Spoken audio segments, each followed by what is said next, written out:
読書は推し活。この設定、めちゃくちゃえげつなくないですか？敵同士が恋に落ちるって展開自体はよくあるけど、ここまで残酷で切ない設定はなかなかないと思います。この二人の関係性が好きすぎて、文庫版7巻分を何回も、本当に何回も読み返しています。個人的にのりことイザークがベストカップルです。2022年には第46回講談社漫画賞少女部門を受賞し、2024年10月から12月までテレビアニメが放送されました。100万部突破を記念して、声優の結城葵さんが主人公、フレイヤ役を担当したボイス PV も制作され、話題になりました。フリーアトリエセイへようこそ、セイです。今回ご紹介するのは、少女漫画家が描く冒険ファンタジー漫画4000。冒険と聞くと少年漫画を思い浮かべる方も多いと思うんですが、実は少女漫画家さんが描いた重厚な冒険ファンタジー漫画もたくさんあるんです。少女漫画は苦手という方にもおすすめできる作品もあるため、ぜひ最後まで見ていってください。夏の休暇がまだこれからだよという方は、この機会に一気読みしてみてはいかがでしょうか。概要欄に各作品のリンクも貼っています。一作目はバサラ。漫画家は田村由美先生。田村由美先生といえば、菅田将暉さん主演で実写ドラマ化されたミステリという流れや近未来を舞台にしたサバイバルストーリーセブンシーズでも有名な漫画家さんですね。このバサラも1500万部を突破しており、ヒット作を出し続けている先生には尊敬の念しかありません。出版社は小学館で別冊少女コミックにて1990年9月から1998年の9月まで連載されました。全27巻で完結済みです。1998年にはレジェンド・オブ・バサラのタイトルでアニメ化もされてるんですが、原作全27巻のうち最初の7巻分ぐらいまでしか映像化されてないよね。原作ファンからはここからが本番なのにって声も多くて、アニメで描かれたのは壮大な物語の序章って感じです。ただ、アニメの方が見やすいんだという方は Amazon プライムビデオなどにあるため、アニメから入ってみるのもいいかもしれません。あらすじを紹介すると、本作の舞台は文明が崩壊した日本、東京は水没し、九州、山陽地方は砂漠化した日本を、ある一人の王がまとめ上げたのが300年前、京都を中心に4つに州分けされ、王の実施がそれぞれを抑えているという世界です。そんな中、山陽地方、今でいう岡山県のあたりにある、白子の村に双子の兄弟が生まれます。兄はタタラ、妹はサラサと名付けられて、兄のタタラは、暴君の圧政から人民を救う運命の子と予言されました。ところがある日、反逆の意志があるとみなされ、山陽地方を支配する王の子、赤の王の軍勢に村を襲われて、タタラは殺されてしまうよね。絶望する妹のサラサだったんやけど、人々の心の拠り所であったタタラの死を隠すために、自らタタラと名乗り赤の王に復讐するため立ち上がります。実はサラサこそ予言された本物の運命の子でした。ここまで聞くと、よくある復讐ものの少年漫画みたいやけど、バサラが唯一無二なのはここからなんよね。サラサが旅の途中、傷を癒すために訪れた温泉で出会うのが、赤の王、シュリという青年。お互いの正体を知らないまま、二人はだんだんと惹かれ合っていきます。シュリこそが、サラサの兄や仲間を殺した張本人やのに。この設定、めちゃくちゃえげつなくないですか？敵同士が恋に落ちるって展開自体はよくあるけど、ここまで残酷で切ない設定はなかなかないと思います。しかも田村由美先生がすごいのは、シュリをただの悪役にしてないところ。彼も生まれた時に王家に災いをなすと予言されて、父親から奴隷の夜勤を背中に押されてる、卑弥呼なんです。だからシュリにもシュリなりの事情と苦悩があって、読んでるとどっちにも感情移入してしまう。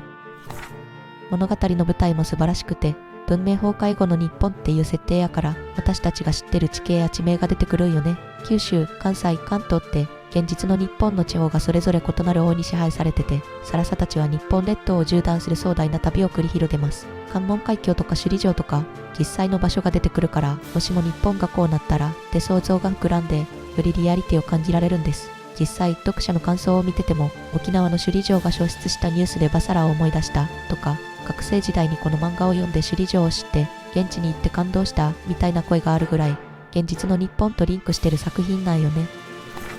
登場人物についても本当に魅力的で、主人公のサラサをはじめ、出てくるキャラクター全員がしっかりとした背景と心情を持ってるんです。アサギ、アゲハ、ハヤト、チャチャ、みんなそれぞれに物語があって、読んでるうちにどのキャラクターにも愛着が湧いてくる。それに、この作品が扱ってるテーマがとにかく重厚で、戦争する意味とは何か、王の存在意義とは何か、人を愛するとは、憎むとは、国とは、信念とは、読むたびに考えさせられるし、何回も号泣してしまいます。少女漫画は読まないって方にも一度読んでみてほしいですね。一巻だけだとサラサと赤の王の出会いのあたりが恋愛要素強いかなと思うんやけど、そこを耐えて読み進めるとどんどん壮大なスケールのお話になっていくので、恋愛要素が苦手という方にも楽しんでいただけるかと思います。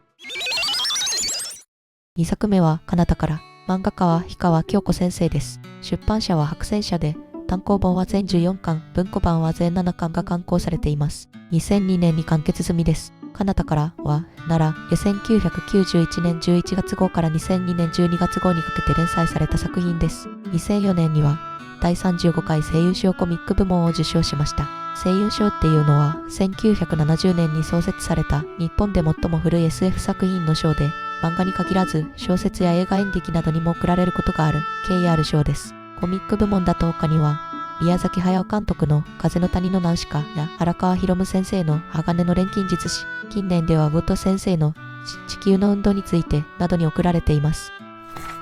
あらすじです。本作は平成の異世界転ものです。昨今大流行りしている異世界ものだけど平成初期の時代にももちろんありました。本作の主人公はのりこという女子高校生、下校途中に無差別爆弾事件に巻き込まれ、気を失った彼女が目を覚ますと、そこは見知らぬ異世界でした。無傷の体に、先ほどの出来事は夢だったのかと戸惑いますが、そこでいきなり巨大な芋虫のような怪物に襲われてしまいます。そんなのりこを救ったのは、渡りの戦士、イザークという男性でした。この二人の出会いから、世界は大きく動き始めるというお話です。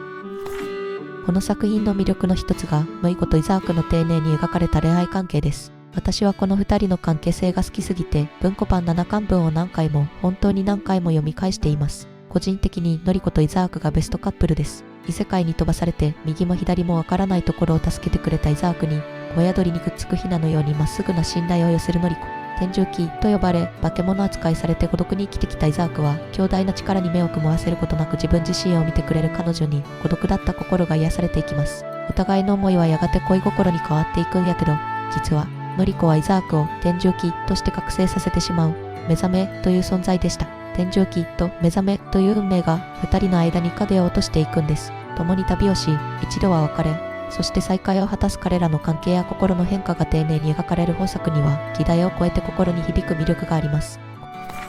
個人的にすごいなと思ったのが、言葉を一から覚えていく設定の秀逸さです。異世界や過去、未来に飛ばされるジャンルの話では、ほぼ言葉の不自由がないのがお約束ですよね。しかし本作では異世界に飛ばされたのりこがその世界の言葉を一から覚えていくという設定になっています。これがとてもリアルで物語に説得力を与えているよね。最初はコミュニケーションに苦労しながらも徐々に言葉を覚えていく過程が丁寧に描かれていて、読者も一緒に成長していく感覚が味わえます。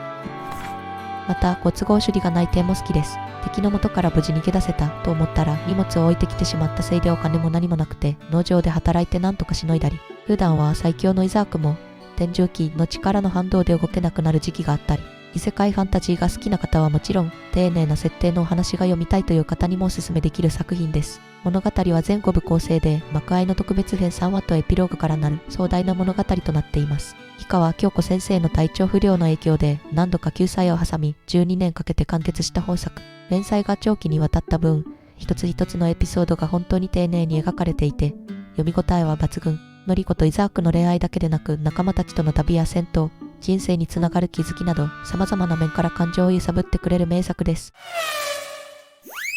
3作目は星不良王国のニナ。漫画家はイカチ先生です。本作については2025年5月購入本レビューの動画で第16巻の感想を簡単に話しましたが、改めて紹介します。出版社は講談社で最新16巻は2025年4月11日に発売されました。現在も B ラブにて連載中です。2022年には第46回講談社漫画賞少女部門を受賞し、2024年10月から12月までテレビアニメが放送されました。アニメは田中みな実さん、梅原雄一郎さん、内山聖輝さんなどが出演され、オープニングテーマは坂本真綾さんが担当。各種配信サイトでアニメも視聴可能なため、今回の紹介を聞いて気になった方は、漫画と合わせてぜひご覧ください。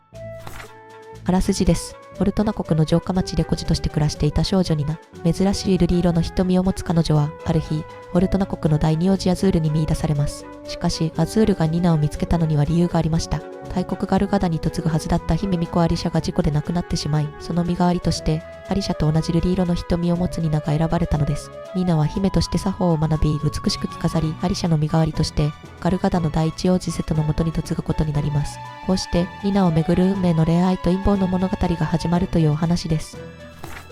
本作の魅力は何といってもニナをめぐる二人の王子の三角関係ですね。アズールとセトという全く異なる性格の王子に愛されるニナ。アズールは優しく情熱的で、ニナを最初に見出した人物。一方の瀬戸は冷酷で愛を知らない王子でしたが、ニナと過ごすうちに次第に心を開いていきます。読者の中でも、アズール派と瀬戸派に分かれるほど、どちらも魅力的なキャラクターとして描かれているよね。私も16巻まで読んできて、どの登場人物にも感情移入してしまったせいで、アズールと瀬戸、どちらと結ばれても辛いです。単行本巻末を読む限り、どちらと結ばれるか最初から決まっているわけでもなさそうで、どうなるか最後まで目が離せません。また本作は単なる恋愛漫画ではなく、国家間の政治的駆け引きや陰謀、戦争なども含んだ本格的なファンタジー作品です。ニナの正体をめぐる謎や星の民と呼ばれる存在、そして各国の思惑が複雑に絡み合う展開は読み応え十分な応急サスペンスでもあります。ニナ自身の成長も見どころの一つで、最初は孤児で何も持たなかった少女が過酷な運命に翻弄されながらも自分の意志で道を切り開いていく姿が本当に美しい。途中少女漫画のヒロインとしてそこまで描いていいのと思ってしまうくらいボロボロになるニナですが、試練を乗り越え強く成長していきます。明治ヒーロキタンや昭和ファンファーレなど現実の世界を舞台にヒット作を生み出してきたリカチ先生。そんなリカチ先生の美しい絵柄で描かれるファンタジーの世界をぜひ堪能してみてください。4作目は偽りのフレイヤ。漫画家は石原恵子先生です。本作については2025年6月購入本レビューの動画で第13巻の感想を簡単に話しましたが、改めて紹介します。出版社は白戦社で、最新13巻は2025年6月に刊行されました。ララデラックスにて2017年9月号から連載中で2024年10月時点で累計100万部を突破している人気作品です。100万部突破を記念して声優の結城葵さんが主人公フレイヤ役を担当したボイス PV も制作され話題になりました。あらすじです。本作は小さな村に住む少女フレイヤが自分と売り二つの王子の身代わりとして生きることになる王道ファンタジーです。舞台は大国の脅威に怯えるテュール王国。寒村の少女フレイヤは病弱な母と二人、騎士となった二人の幼馴染の帰郷を待ちわびていました。久しぶりに帰郷した幼馴染アーロンは王子を守る任務についていますが、隣国から命を狙われているといいます。アーロンの命を守るべく忍び込んだ城で、フレイヤは毒にやられ命の危機にあるテュール王国の王子と出会います。この出会いからちっぽけな少女の運命が大きく動き出すというお話です。男女入れ替わりって聞くと軽いラブコメディを想像する方もいるかもしれませんが、本作はかなりシリアスな大河ファンタジーなんよね。王道の設定でありながら、連載当初から壮大な世界観と予測不可能な展開で書店員さんの支持を獲得し、SNS でも読者から大きな反響を得ている作品です。読んでいると、あ、そう来るかって展開が次々と出てくるから最後まで目が離せません。幼馴染の少年、金髪壁眼の護衛騎士、敵国の皇帝、それぞれから好意を持たれる逆ハレム的展開と、男装女子という少女漫画ならではの萌えポイントを抑えながら、容赦のない過酷な展開が続く本作。王子の身代わりとして仲間を鼓舞する一方で、フレイヤの行動によって平和が壊される人々がいたり、犠牲になったり、主人公に優しい流ればかりでないところが、冒険ファンタジーとしての深みを作り出しています。